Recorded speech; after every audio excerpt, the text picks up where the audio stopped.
ክቡር አፈጉባኤ አገኘው ተሻገር፣ ክቡር ምክትል ጠቅላይ ሚኒስትር ተመስገን ጥሩነህ፣ የክልላችን ርዕሰ መስተዳድር እንዲሁም የአየር መንገዳችን ዋና ስራ አስፈጻሚ፣ የተከበራችሁ የሀገር ሽማግሌዎች፣ የባህር ዳር ከተማ ነዋሪዎች፣ በዚህ ታላቅ የምስራች የደስታ ቀን በዚህ ስፍራ የተገኛችሁ የከተማችን ነዋሪዎች እንኳን ደስ ያላችሁ፣ እንኳን ደስ ያለን።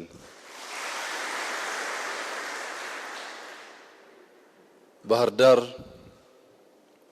ታሪክ ከተፈጥሮ ሁለቱም ሳይሰስቱ ውበት ያበዙላት፣ ታሪክ ያጠገቧት፣ ለኛ ለኢትዮጵያውያን ከኛም አልፎ ለአፍሪካውያን የልማት የብልጽግና የለውጥ የእድገት ምሳሌ መሆን የምትችል ከተማ ነች። እቺ ከተማ አሁን ከቅርብ ዓመታት ወዲህ ሳይሆን ከመቶ ዓመታት በፊት በኢትዮጵያ ውስጥ የሚደረግ ንግድ ከመሃል ሀገር ከሸዋ ከወለጋ ወደ ጎንደር ወደ ሰሜን በሚደረገው ጉዞ ውስጥ ድልድይ ሆና የብዙ ንግድ መዘዋወሪያ ማዕከል ሆና ለረጅም ጊዜ ያገለገለች ከባቢ ናት። ለዚያ አንዱ ማሳያ በጎርጎራና በባህር ዳር መካከል ለነበረው የንግድ እንቅስቃሴ በጊዮርጊስ ግቢ ማረፊያ ግንብ የተገነባው ቢያንስ ከ200 ዓመት በፊት ነው። ይህ ስፍራ ጎርጎራን ከመሃል ሀገር የመጡትን ወደ ሰሜን በማሻገር ከፍተኛ የንግድ ማዕከል ሆኖ የቆየ ከባቢ ነው።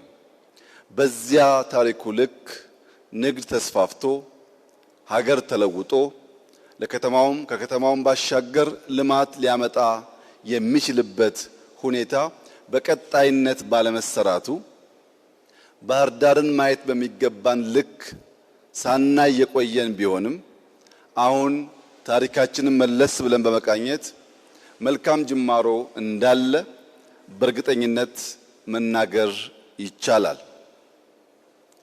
ከቅርብ ጊዜ ወዲህ የጎርጎራ ሪዞርት ተገንብቶ እዚህም ፈለገ ጊዮን ባህር ዳር ከተማ ውስጥ ተገንብቶ ሁለቱን ማገናኘት የሚችል የብዙ ቦቶች መርከቦች በተለይም ጣናነሽን የመሰለ በኢትዮጵያ ትልቋን መርከብ በዚህ አካባቢ ማምጣት የተቻለበት ዋናው ምክንያት በቱሪስት መስክ ባህር ዳር ለኢትዮጵያ ማበርከት የምትችለው በጣም በርካታ ሀብቶች ስላሉ ነው።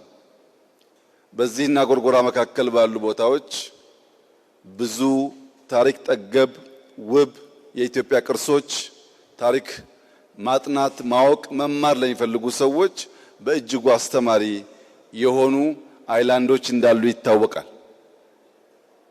እነዛን አይላንዶች ማየት፣ ታሪክ መማር፣ ማጥናት የሚፈልግ ሰው በባህር ዳርና ጎርጎራ መካከል የነበረውን ለረጅም ጊዜ የቆየውን የትራንስፖርት ሁኔታ አሻሽሎ በርከት ያሉ ሰዎች አንድ ጊዜ ከዚህ ወደዚያ ወይም ከዚያ ወደዚህ ለማምጣት በሚያስችል መንገድ ቱሪዝም በሚያነቃቃ መንገድ የተሰራው ስራ ከመንግስት ኢንተርቬንሽን ባሻገር የግሉ ሴክተር በባህር ዳር ከተማ ያለቁ የተጀመሩ በቅርብ የሚጠናቀቁ በጣም በርካታ ስራዎች እንዳሉ ለማየት ችለናል። ከለውጥ በኋላ ከቱሪዝም ባሻገር በኢንዱስትሪው መስክ ባህር ዳር አንድ ትልቅ ፖቴንሻል ያላት ከተማ ስለሆነች ኢንዱስትሪያል ፓርክ በዚህ ከተማ ተገንብቷል። ኢትዮጵያ ውስጥ ካሉ ከተሞች ምናልባትም ቀዳሚ በሆነ ደረጃ የውስጥ ለውስጥ መንገድ በጥሩ ዲዛይን ከተሰራባቸው ከተሞች መካከል ከፍተኛውን ስፍራ የምትይዘው ባህር ዳር ናት። በሀገራችን ብቻ ሳይሆን በከባቢያችንም ጭምር በግዝፈቱ በጥራቱ ሊተካከለው የማይችል ድልድይ የተገነባው በባህር ዳር ከተማ ነው። አሁን ደግሞ የኮሪደር ስራው በውስጥ ያላችሁ ሰዎች እንደምታዩት እኛም ዛሬ በከፍተኛ አድናቆት እንዳየነው በጣም ተስፋ ሰጪ ይበልጥ ውበቷን መግለጥ የሚችል ሰዎች ተቀብላ ለማስተናገድ የሀብት እንቅስቃሴ ማዕከል ለመሆን የሚያስችል ሁናቴ በባህር ዳር መጀመሩን አይተናል። ከዚህ ባሻገር እየተሰራ ያለው ስታዲየም ሲጠናቀቅ ብዙ ሰዎች ከሀገር ውስጥ ከአፍሪካ እየመጡ የሚሰነብቱበት የሚከርሙበት ውበት፣ ታሪክ፣ መልካም ማህበረሰብ ተዳምሮ በብዙ መልኩ መጥተው የማይቆጩበት ከተማ እንደሚሆን ምንም ጥርጥር የለውም። ከዚህ ባሻገር ዛሬ ያየሁት በጣም ተስፋ የሰጠኝ ነገር በአማራ ክልል ጠቅላይ ፍርድ ቤት የተሰራው ሪፎርም ነው። የአማራ ክልል ጠቅላይ ፍርድ ቤት ፕሬዝዳንት ከቢሮአቸው በመሆን በመላ ክልል ደረጃ የሚደረጉ ችሎቶችን ቨርቹዋሊ መከታተል የሚያስችል ቅሬታ ማድመጥ የሚያስችል ለክልሉ ሕዝብ ፍትህና ርትዕን ለማረጋገጥ የሚያስችል አስደናቂ ስራ በአጭር ጊዜ ውስጥ ሰርተው ማየቴ ከፍተኛ ምስጋና ላቀርብላቸው እፈልጋለሁ። እነዚህ መልካም ስራዎች በባህር ዳር ከተማ ሲሰሩ በኢትዮጵያ እስከ ዛሬ ባለው ሁኔታ ከቦሌ ኢንተርናሽናል ኤርፖርት ቀጥሎ ትልቁ ሁለተኛው ተርሚናል የተገነባው ባህር ዳር ከተማ መሆኑ ቅድም ለገለጽኳቸው የልማት ስራዎች ሁሉ ብስራት ገበያ አምጪ ለአየር መንገዱም ለከተማውም ለክልላችንም ለመላው የኢትዮጵያ ሕዝብም በእጅጉ የሚጠቅም መሆኑ ምንም ጥርጥር የለውም። ይህንን ታላቅ ስራ ለሰራው አየር መንገዳችን እና ዋና ስራ አስፈጻሚያችን እንኳን ደስ ያላችሁ ታላቅ ስራ ለማለት እወዳለሁ። ሁላችሁም እንደምታውቁት እንደዚህ ያለውን እድገት ለማስቀጠል ሁለት ቁልፍ ጉዳዮች የግድ ሊሟሉ ያስፈልጋል።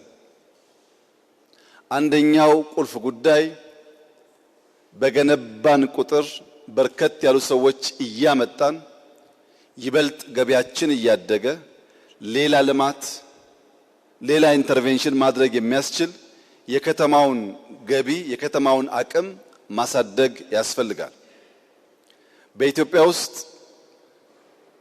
ከቦሌ ቀጥሎ ትልቁ ተርሚናል አለ ብንልም ትልቁ ድልድይ አለ ብንልም ትላልቅ ሪዞርቶች ተገነቡ ብንልም ስታዲየም እያለቀ ነው ብንልም ዛሬ ባህር ዳር ኢትዮጵያ ውስጥ ካሉ ከተሞች ገቢዋ 7ኛ ደረጃ ነው።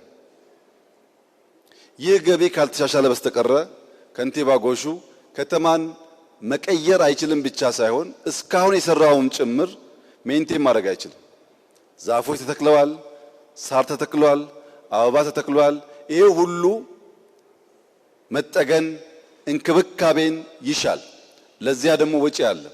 ለዚያ ወጪ እንዲሆን የከተማችን ገቢ አድጎ ባህር ዳር ራሱን ችሎ ራሱን እያለማ እንዲሄድ ለቱሪስቶች ምቹ፣ ለባለሀብቶች ምቹ፣ ወጥተው ለሚገቡ ሰዎች ምቹ፣ ሰዎች መጥተው በደስታ ገንዘባቸውን አፍሰውበት የሚሄዱበት ከተማ መሆን ይኖርበታል።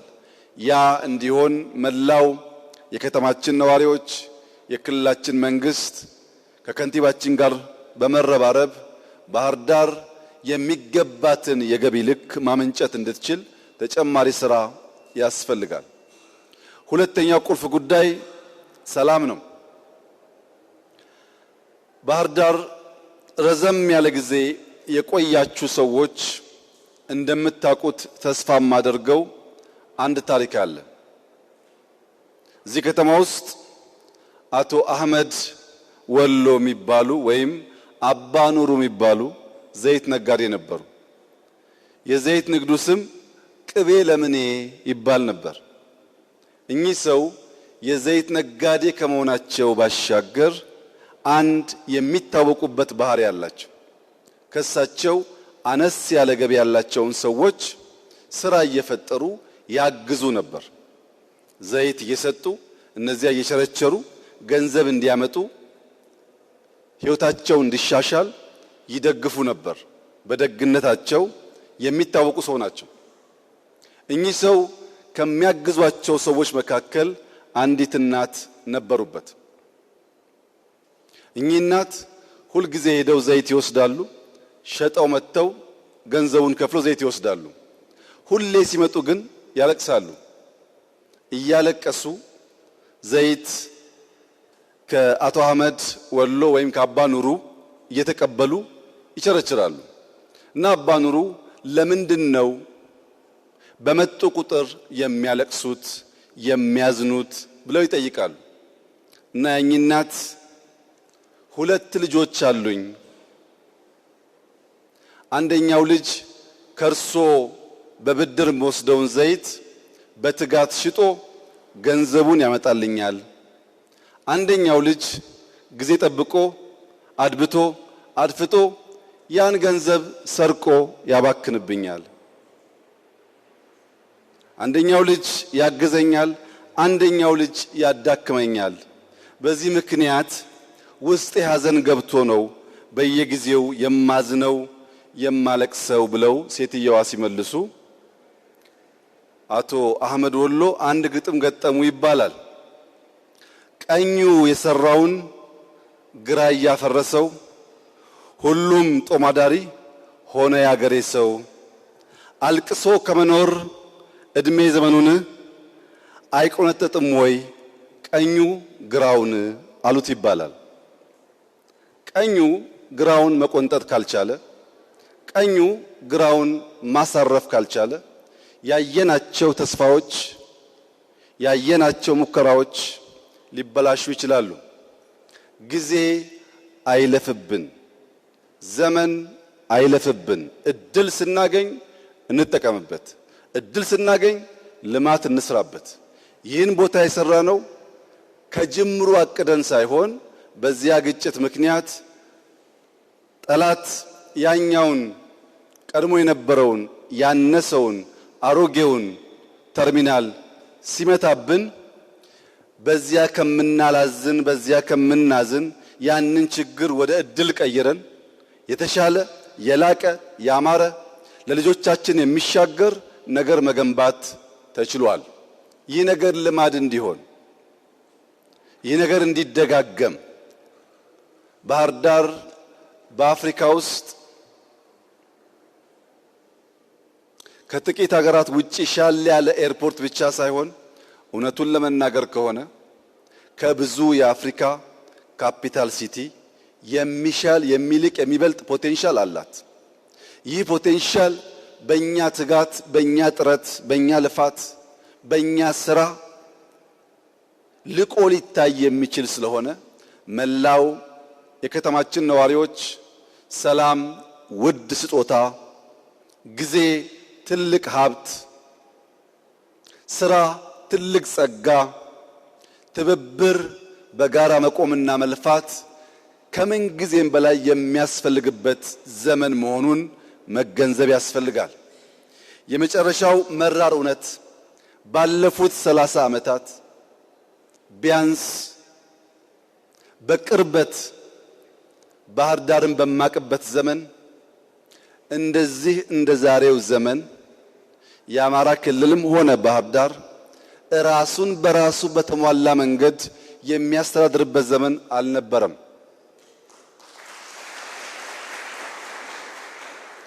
ፕሬዝዳንታችን ከነሙሉ ክብራቸውና ሕግ ሰጣቸው ስልጣን ጋር ያሻቸውን መወሰን የሚችሉ የታመኑ፣ የተወደዱ፣ የተከበሩ፣ የሚሰሩ፣ የሚያሰሩ ፕሬዝዳንት ናቸው።